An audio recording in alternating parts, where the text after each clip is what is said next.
Our scripture reading this morning is the 88th Psalm. Lord, you are the God who saves me. Day and night I cry out to you. May my prayer come before you. Turn your ear to my cry. I am overwhelmed with troubles, and my life draws near to death. I am counted among those who go down to the pit. I am like one without strength.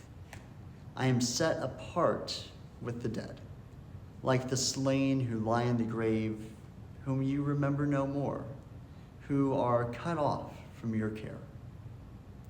You have put me in the lowest pit, in the darkest depths. Your wrath lies heavily on me.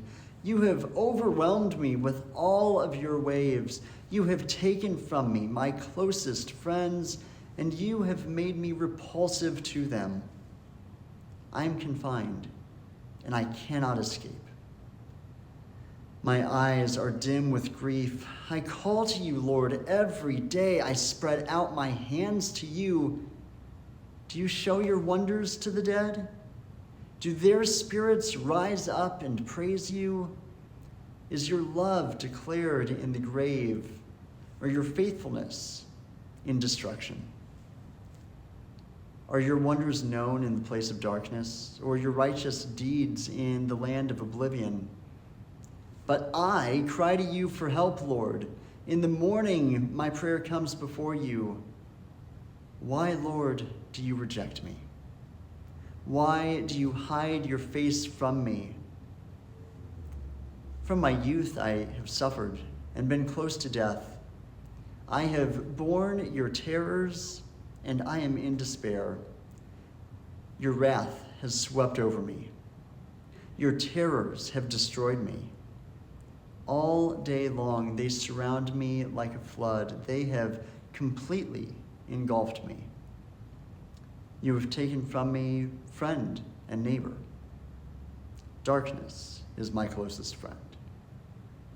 Well, in case you weren't here for or didn't watch last week's sermon, would encourage you to go back and do so. But in that, I made a difficult, but based on the fact that nobody in the congregation challenged me on the way out, I'm going to say probably accurate, assessment that this congregation is in crisis. Not because the community fellowship is crumbling or the ministries of the church are falling apart, but because the people in it are. Every household attached to this congregation has gone through some sort of major challenge, health crisis, or loss over the last year. And actually, I kind of jinxed my own family in making that declaration last week, because last week I would have said that Emily and I were the exception to that rule, but now this last week has given Emily and I something in our own lives to lament over, beyond simply grieving with and for the congregation. So add us to the list. We're kind of having a hard time too right now. In light of this fact then, last week we started a sermon series on the biblical concept of lament. See, we live in a culture that does almost everything it can to avoid grief. When somebody dies, most workplaces give you a couple of days off, at best, and then you are expected to show back up and start functioning as if nothing happened. Our culture tells us to be strong, to keep moving forward, as if sorrow and grief is some sign of weakness instead of just a normal part of being human.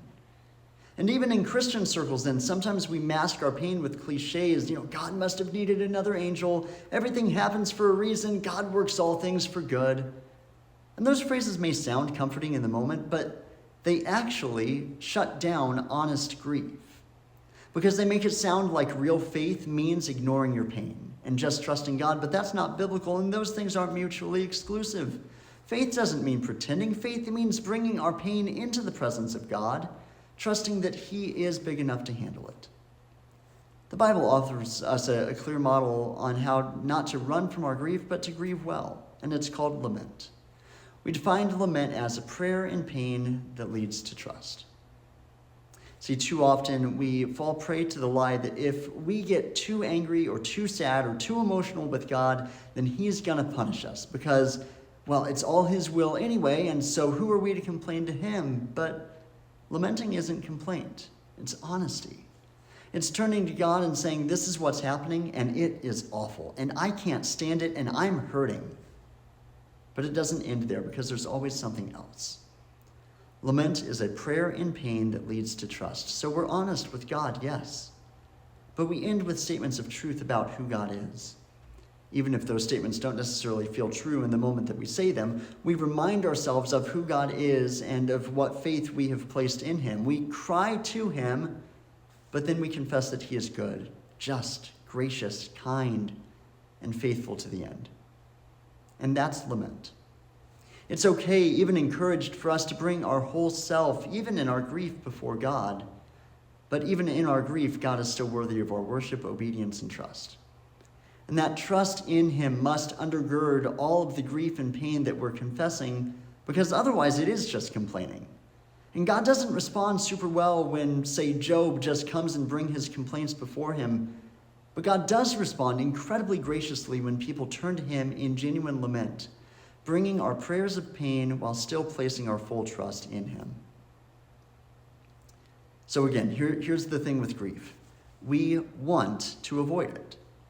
We don't like feeling uncomfortable and sad, and so we try to just get over it as fast as we can and move on from it.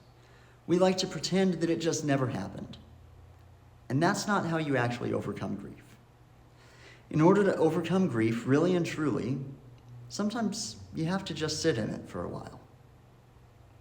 The 88th Psalm is a unique one among the many psalms of lament found throughout the book, and it's unique because of how it ends.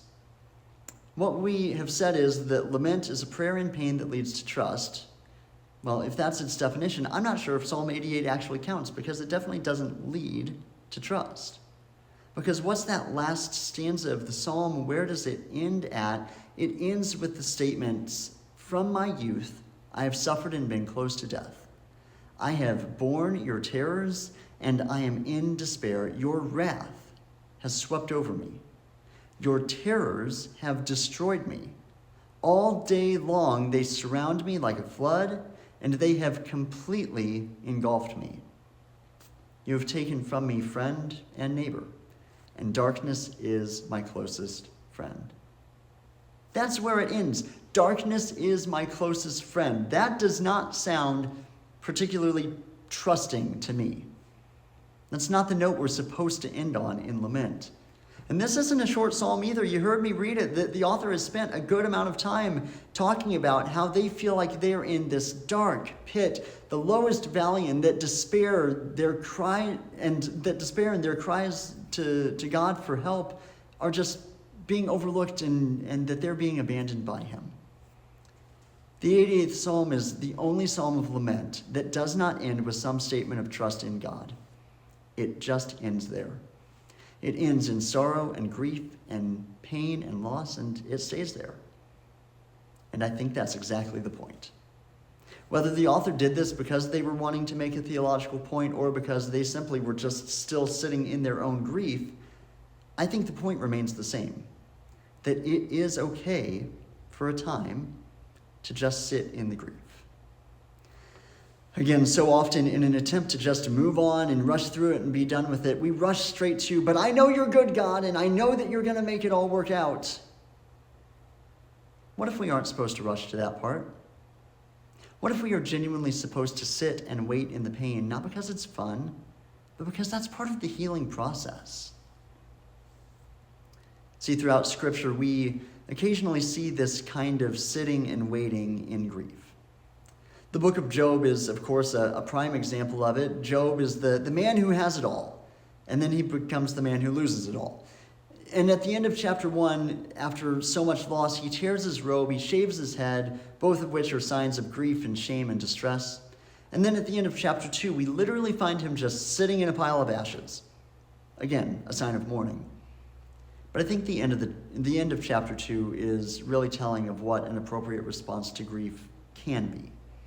So starting in verse 11, it says, "When Job's 3 friends, Eliphaz the Temanite, Bildad the Shuhite, and Zophar the Naamathite, heard about all the troubles that had come upon him, they set out from their homes, and they met together by agreement to go and sympathize with Job and to comfort him. And when they saw him from a distance, they could hardly recognize him. They began to weep aloud, and they tore their robes, and they sprinkled dust on their heads. And then they sat on the ground with him for 7 days and 7 nights. and no one said a word to him, because they saw how great his suffering was. They just sat there. Look, I don't know about you all, but first of all, I'm not one for silence, and certainly not 7 days of it. And second of all, I'm a fixer. If someone is hurting or in pain, I want to fix that so that they're not hurting or in pain anymore. But the reaction of Job and his friends is not to immediately jump into fix-it mode. There's no like, let's go rebuild his house. Let's go buy him some new cattle and sheep. They just sit in silence for a week, because that was the best way that they knew how to comfort somebody. It was to just be there with them. And this idea of sitting in grief, of not rushing past it, but of allowing yourself to be there, was not only Job's practice. It became a deeply ingrained rhythm for the people of God. The Jewish people had set times and seasons of mourning. They didn't treat grief as something to just sweep under the rug, nor did they imagine that somebody could just get over it after a day or two. But they structured their lives around the reality that loss demands time and space and ritual. And we see hints of this already in the Old Testament. When Jacob died, Joseph and his family observed a full 7 days of mourning, so that's in Genesis 50. And when Aaron died, then the people of Israel mourned for 30 days in Numbers 20. And the same thing happened then when Moses dies, 30 full days of grieving in the plains of Moab, in the plains of Moab in Deuteronomy 34. These weren't people that were trying to move on quickly and just get over it. They made space to sit in sorrow and to name the weight of their loss before God and one another. By the time then that Jesus comes, those biblical patterns had been further shaped into distinct periods of mourning. The first period was called Shiva, literally meaning 7. 7 days of intense grieving after a death, when family would sit low to the ground and refrain from normal activities, and they would receive the presence and comfort of others who came to visit. And after that was Sheloshim, which was 30 days from the burial, when mourners slowly returned to normal life, but still refrained from celebrations and outward signs of joy. And what's striking is that these practices are not about wallowing in sadness just for sadness's sake, but they're about honoring the truth that grief is real and it does not resolve overnight, and God meets us in it. Job sat in ashes. Joseph paused his journey to mourn his father for a week. Israel stopped moving forward in the wilderness wanderings to mourn their leaders for a month. And all of it was a way of saying grief is not an interruption to life. It is a part of life. And so we consider this 88th Psalm, unique that it is, and it certainly is a psalm of grief. There is no question about that. I am overwhelmed with troubles. You have put me in the lowest pit. Why, Lord, do you reject me? Why do you hide your face from me? From my youth I have suffered and have been close to death. This is not a happy and joyous psalm, but it never turns the corner. It never comes back around to some statement of trust in God, which is unique among the Psalms, and especially the Psalms of Lament. It does start with one of those statements, though. The psalm begins, Lord, you are the God who saves me. Day and night I cry out to you. May my prayer come before you. Turn your ear to my cry. And that is the only statement of trust that we see in this entire psalm. Perhaps this psalm doesn't lead to a statement of trust like we're taught to expect from the Psalms of Lament, but perhaps it is instead intentionally undergirded by a statement of trust. The psalmist acknowledges from the very beginning that salvation and rescue come from God and God alone. And as he continues, then it's almost as if he's saying, and since I know that is true, where are you? What in the world is happening here? This psalm doesn't end with some clean and comfortable resolution that says, and I know you're going to make all things work together for my good. It ends with, darkness is my closest friend, which is to say, I am still very much in the middle of this grief. See, I think most of the Psalms of Lament, and certainly Psalm 88, have to hold this interesting tension. Verse 1 in Psalm 88 opens with, "You are the God who saves me." But then by verse 14, it's asking the question, "Why do you reject me?" Part of sitting in our grief and loss is holding this tension between our experience with God in any particular moment and the unchanging truth about God throughout all of history. Because anyone who's followed Jesus for more than about 5 minutes knows that there will come a point in our life where how we feel about God's presence in one current moment of our life, especially in moments where our life seems to be falling apart, is not going to jive with God's consistent and true promise that he will always be with us. And yes, there are countless explanations that have been offered over the years as to why God allows bad things to happen to those who follow him. And that is an important conversation to have, because I know that's a difficult hurdle for many people to jump when coming to faith, but I think we often rush to it too quickly because we do so out of a desire to get out of the pain. And I've got some bad news, friends. God is infinitely greater and more powerful and more, just more everything than we are.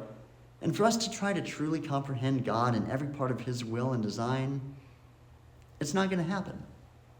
No matter how we spin it, as we walk through life at some point or another, we will have to live in that tension that we know that God is our rescue in times of trouble, and we have to acknowledge that our life isn't exactly reflecting that at the moment.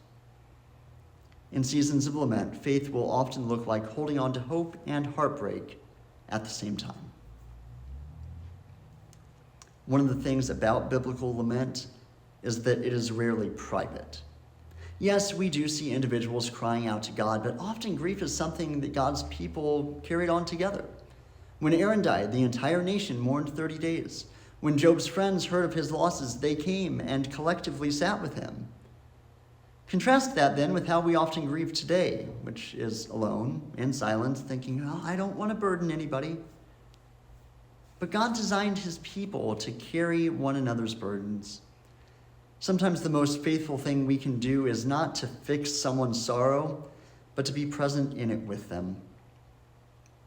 A grieving person doesn't need 10 solutions or a dozen Bible verses thrown at them. They just sometimes need someone to sit on the ash heap alongside them and say, "I see your pain, and I'm not going anywhere." That's community. That's the church. There's an important disclaimer to put in on all of this. No one, not the psalmist, no character in the Bible, and no healthy person in all of history stays in the grief permanently. This sermon is not permission for us to just wallow in misery for the rest of all of eternity. But what are those rhythms that we find in the Old Testament and from the ancient Jews at large? It's deep grief, pausing and sitting in it for a week, a month, and then slowly returning to normalcy over the course of time. There is an end point for the grief, and we cannot allow ourselves to linger there forever. But we also shouldn't just flippantly rush through it just to work our way out of the discomfort. Lament teaches us that faith and grief are not opposites. Faith is what allows us to bring our grief to God. Faith is what allows us to sit in the ashes and still whisper, "Lord, you are the God who saves me." Faith is what holds heartbreak and hope together at the same time. And here's where the church comes in. We are not called to carry our grief in isolation. When one of us mourns, we mourn together. When one of us sits in the ashes, the rest of us sit down beside them, and this is not weakness. This is what it means to be the body of Christ. And so maybe you're listening to this today, and your prayers right now are sounding a lot like Psalm 88. Maybe all you can say right now is, "Darkness is my closest friend." That's okay. God can handle your prayer, and as your church family, allow us to sit with you in it. But we will also keep reminding one another of the truth that darkness does not have the final word. Jesus has the final word, and because he lives, resurrection, new life is coming. Until then, we lament, we wait, we hope together.